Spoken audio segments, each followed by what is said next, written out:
करक चतुर्थी अर्थात करवा चौथ व्रत कथा। सनातन धर्म की प्रथा के अनुसार करक चतुर्थी अर्थात करवा चौथ कार्तिक मास के कृष्ण पक्ष की चौथ को मनाई जाती है। उस दिन सौभाग्यवती स्त्रियों के लिए इस चौथ का व्रत बड़ा सौभाग्यशाली और महत्वपूर्ण दिन होता है। पतिव्रता स्त्रियां अपने पति के दीर्घायु की शुभकामना की भावना से यह महत्वपूर्ण व्रत करती हैं। इस दिन गृहिणियां चावलों को पीसकर दीवार पर करवा चौथ बनाती हैं, जिसे वर कहा जाता है। इस करवा चौथ में पति के अनेक रूप बनाए जाते हैं तथा सुहाग की अनेक वस्तुएं जैसे चूड़ी, बिंदी, बिछुआ, मेहंदी, महावर लगाने वाली नाइन, चूड़ी पहनाने वाली मनिहारिन, 7 भाइयों की इकलौती बहन, सूर्य, चंद्रमा, शिव और पार्वती आदि देवी देवताओं के भी चित्र बनाए जाते हैं। साधक स्त्रियों को इस दिन निर्जल तथा निराहार व्रत रखना चाहिए। रात्रि को जब चंद्रमा उदय हो उसके प्रकाश में चंद्रमा को अर्घ्य देकर ही भोजन करना चाहिए। पीली मिट्टी की गौरी की प्रतिमा सजाकर उसकी पूजा करनी चाहिए। ये दीवार चिकनी हो, चित्र ना बन सके तो करवा चौथ का चित्र मंगाकर दीवार पर फेविकोल से चिपका कर पूजा कर लेनी चाहिए। दूसरी करवा चौथ व्रत कथा। एक साहूकार के 7 लड़के और एक लड़की थी। सेठानी के सहित उसकी बहुओं और बेटी ने करवा चौथ का व्रत रखा। रात्रि को साहूकार के लड़के भोजन करने लगे तो उन्होंने अपनी बहन को भोजन के लिए कहा। इस पर बहन ने उत्तर दिया, भाई अभी चांद नहीं निकला है, उसके निकलने पर अर्घ्य देकर भोजन करूंगी। बहन की बात सुनकर भाइयों ने क्या काम किया कि नगर से बाहर जाकर अग्नि जला दी और चलनी ले जाकर उसमें से प्रकाश दिखाते हुए उन्होंने बहन से कहा, बहन चांद निकल आया, अर्घ्य देकर भोजन कर लो। यह सुन उसने अपनी भाभियों से कहा कि आओ तुम भी चंद्रमा को अर्घ्य दे लो, परंतु वे इस कांड को जानती थी। उन्होंने कहा, बाई जी अभी चांद नहीं निकला है, तेरे भाई तेरे से धोखा करते हुए अग्नि का प्रकाश चलनी में से दिखा रहे हैं। भाभियों की बात सुनकर भी उसने कुछ ध्यान न दिया और भाइयों द्वारा दिखावे गए प्रकाश को अर्घ्य देकर भोजन कर लिया। इस प्रकार व्रत भंग करने से गणेश जी उस पर अप्रसन्न हो गए। इसके बाद उसका पति सख्त बीमार हो गया और जो कुछ घर में था उसकी बीमारी में लग गया। जब उसे अपने किए हुए दोषों का पता लगा तो उससे बहुत पश्चाताप हुआ और गणेश जी की प्रार्थना करते हुए उसने विधि विधान से पुनः चतुर्थी का व्रत करना आरंभ कर दिया और श्रद्धानुसार सबका आदर सत्कार करते हुए सबसे आशीर्वाद ग्रहण करने में ही मन को लगा लिया। इस प्रकार उसके श्रद्धा भक्ति सहित व्रत कर्म को देखकर भगवान गणेश जी उस पर फिर से प्रसन्न हो गए और उसके पति को जीवन दान देकर उसके आरोग्य करने के पश्चात धन संपत्ति युक्ति कर दिया।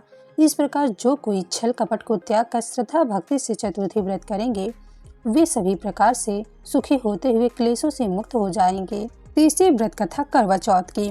प्राचीन काल में एक करवा नाम की स्त्री जो अपने पति के साथ नदी के किनारे एक गांव में रहती थी। एक दिन उसका पति नदी में स्नान करने को गया। दैवयोग से स्नान करते समय वहां एक मगर ने उसका पैर पकड़ लिया। तब वह मनुष्य करवा करवा करके अपनी पत्नी को चिल्ला चिल्ला कर पुकारने लगा। अपने पति की आवाज को सुनकर उसकी पतिव्रता स्त्री करवा भागी हुई आई और उस पतिव्रता ने आते ही मगर को कच्चे सूत के धागे से बांध दिया। मगर को बांधकर वह अपने पतिव्रत धर्म के बल से यमलोक में पहुंचकर यमराज से बोली, हे भगवान, मेरे पति को मगर ने पकड़ लिया है, इस अपराध में आप अपने बल से मगर को नरक में डाल दो। करवा की यह बात सुन करके यमराज बोले कि अभी मगर की आयु शेष है, अतः मैं अभी उसको मार नहीं सकता। यमराज की बात सुनकर करवा बोली, यदि आप ऐसा नहीं करोगे तो मैं आपको शाप देकर नष्ट कर दूंगी। करवा की यह बात सुनकर यमराज भयभीत हो गया। अंततः उस पतिव्रता के साथ जाकर उसने मगर को यमलोक की ओर पहुंचा दिया और उसके पति को दीर्घायु होने का आशीर्वाद दिया। उसी दिन से ये करवा चौथ मनाई जाती है और व्रत रखा जाता है, हे करवा माता, जैसे तुमने अपने पति की रक्षा की ऐसे ही सबके पतियों की रक्षा करना। बोलो करवा चौथ माता की जय। करवा चौथ की चौथी व्रत कथा।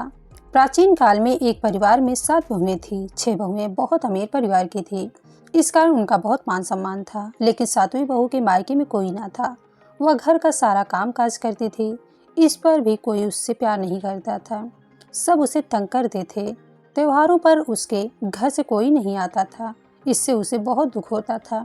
हर वर्ष की तरह एक बार करवा चौथ का व्रत आया।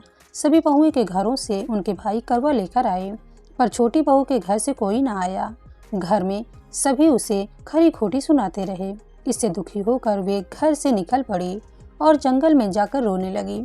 एक नाग जो वहीं एक बिल में रहता था, उसका रोना सुनकर बिल से बाहर निकलकर वह उसे रोने का कारण पूछने लगा।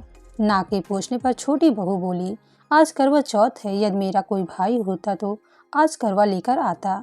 नाग को उस पर दया आई। नाग ने कहा, बहन तुम घर चलो, मैं अभी करवा लेकर आता हूँ। थोड़ी देर बाद नाग बहुत सा सामान लेकर उसके घर पहुँच गया। इतना सामान देखकर परिवार वाले बहुत प्रसन्न हो गए। सास ने प्रसन्न होकर छोटी बहू को नाग देवता के साथ भेज दिया। नाग देवता बहू को अपने महल में ले गए और कहा, जब तक दिल चाहे यहाँ आराम से रहो, यहाँ किसी वस्तु की कमी नहीं है, पर एक बात याद रखना, सामने वाली नाद कभी मत खोलना। बहू बहुत दिनों तक महल में आराम से रहती रही, परंतु एक दिन जब महल में कोई नहीं था, उसने नाद उठाकर देखा तो बहुत से छोटे छोटे सांप के बच्चे इधर उधर भागने लगे। घबरा कर उसने नाद ढक दी। घबराहट में एक सांप की पूंछ नाद के नीचे आने से कट गई। कुछ देर बाद नाग जब महल में आया तो बहू ने सब बात बताई और गलती के लिए क्षमा मांगी। नाग ने भी क्षमा कर दिया। कुछ दिनों बाद छोटी बहू ने ससुराल जाने की इच्छा की तो नाग देवता ने उसे धन सोना आदि देकर उसे विदा कर दिया। इतना धन वगैरह देकर ससुराल वाले उसकी बड़ी इज्जत करने लगे। जिस सांप की पूंछ कटी थी सभी उसे पुचकटा कहकर तंग करते। एक दिन तंग आकर उसने अपनी माँ से पूंछ के बाद कटने का कारण पूछा। माँ ने कहा, छोटी बहू के नाद उठाने और घबराहट में रखने से तेरी पूंछ कटी है। तो सांप बोला, मैं उससे बदला लूंगा। माँ ने बहुत समझाया पर वह ना माना और एक दिन मौका पाकर छोटी बहू के घर में घुस गया और उसे काटने का सोचने लगा। तभी उसे बहस करने की आवाजें सुनाई देने लगी। छोटी बहू कसमें खाकर अपनी सास से कह रही थी कि मैंने ऐसा कुछ नहीं किया। मैं कसम खाती हूँ कि मुझे पुचकटे भाई से प्यारा कोई नहीं। मैं उसी प्यारे भाई की कसम खाकर कहती हूँ कि मैंने ऐसा नहीं किया। पुचकटे ने सोचा कि ये मुझे इतना प्यार करती है और मैं उसे काटने आया हूँ। ऐसी प्यारी बहन से कैसा बदला और चुपचाप घर वापस चला गया। तभी से पुचकटा अपनी बहन के लिए प्रतिवर्ष चौथ के दिन करवा लेकर जाता। वह बहन बड़े प्यार से करवा चौथ का व्रत करती। तो इस तरह से मैंने आपको 4 करवा चौथ की व्रत कथा सुनाई। आपको वीडियो अच्छी लगी हो तो मेरे चैनल को लाइक शेयर सब्सक्राइब जरूर करें। Thank you.